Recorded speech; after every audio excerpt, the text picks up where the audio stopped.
If you're a millennial, you know that the dream of financial independence is something that's been burning in our hearts for a long time.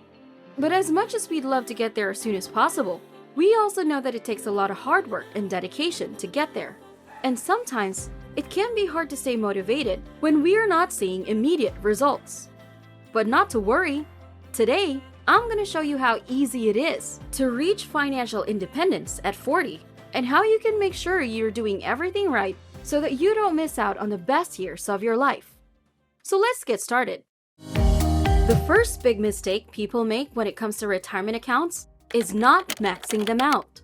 If you're pursuing financial independence in early retirement, you have to contribute the most you can to those accounts so that whatever limitations are in place, you meet those limitations. Experts say that if you want to retire in the most traditional manner, like around the time you turn 65 years old, then you should contribute 10 to 15% of your income. However, if you want to retire a lot sooner than that, then you're going to have to contribute more. Why? Well, the main reason is to make sure your money grows as fast as possible. And this is accomplished by maxing out your retirement accounts as soon as possible. There's another reason why you should max out your retirement accounts. Social Security and pension funds aren't guaranteed in the future. So by adding more money into these accounts, they can grow faster and prepare for any potential changes down the road.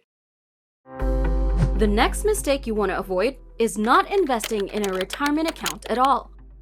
You already know that I'm a big proponent and advocate for index funds, but there are other options. You can also invest primarily in bonds if you wanted to, but to be honest, those are a little too conservative for me.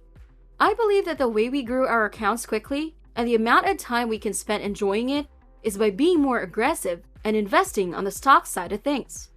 Of course, with a retirement account, your employer might also be matching some or all of your contributions. If this is the case, then you really need to make sure you contribute to your retirement or 401k. It's basically free money.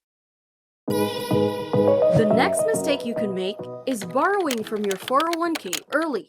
It's actually more common than you might realize, even though most of us know better. We borrow from our 401ks to pay off our credit cards and other debts, and we don't think about the interest rate that we're paying on the money we borrow. But when you take money out of your retirement accounts, you're also taking money out of the stock market, and your money in the stock market is going to get the best return. The average annual return on stocks is about 8 to 10%. But when you take it out of a retirement account, it's not going to get as much of that return because you're losing time for your money to compound. So before you borrow from your 401k, ask yourself, how much better would my retirement account be right now if I had never borrowed? And then ask yourself, if I hadn't borrowed, would I be able to retire by now? The next mistake people make is leaving their jobs and transferring their retirement accounts to a higher cost brokerage. Of course, you want to make sure you're getting the best rates on your retirement accounts, but you also want to avoid paying more in fees than needed. First, talk to a brokerage such as Vanguard or Fidelity.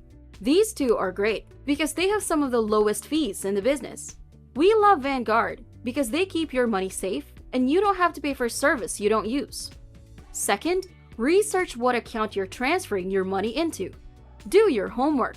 If it's not a good option for you, then maybe it's time to move on. It could cost more than necessary down the road if you keep putting off doing things like this. The next mistake you can make with your retirement account is leaving it with an employer that is unorganized.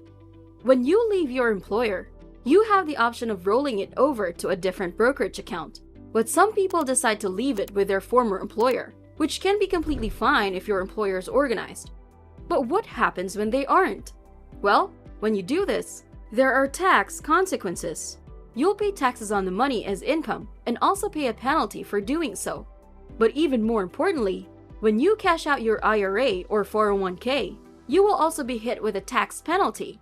So the next mistake you can make with your retirement account is leaving it with an employer that isn't organized. Finally, the last mistake you can make is leaving your employer too early. If you're planning on leaving a job, it's important to stay until you get your match. But if you just leave without thinking about it, you could miss out on the vested amount. And I've seen this happen a lot. Employers will have this policy that they'll match your money, but if you leave too early, they take that back. So if you're planning on leaving, maybe stay a couple more months so that you get the match. But don't leave if it's going to cost you money. You might be going to a job that pays a ton more money and can recoup them out by taking that job. But in some cases, maybe not. It depends on what kind of money these new jobs make and how much more they pay than your current job does. That's why it's really important to do an assessment when thinking about leaving an employer for another one. You know what they say, the only way to get better at something is by doing it. And that's true when it comes to making mistakes. The more you do something, the better you get at it. So if you've made some of these mistakes, don't worry. It's okay. You can recover from them and move on with your life. Retiring early is still within your grasp. In fact, I have a whole video where I talk about how it is possible to retire in as little as 10 years. Watch that video right here, and I'll see you soon!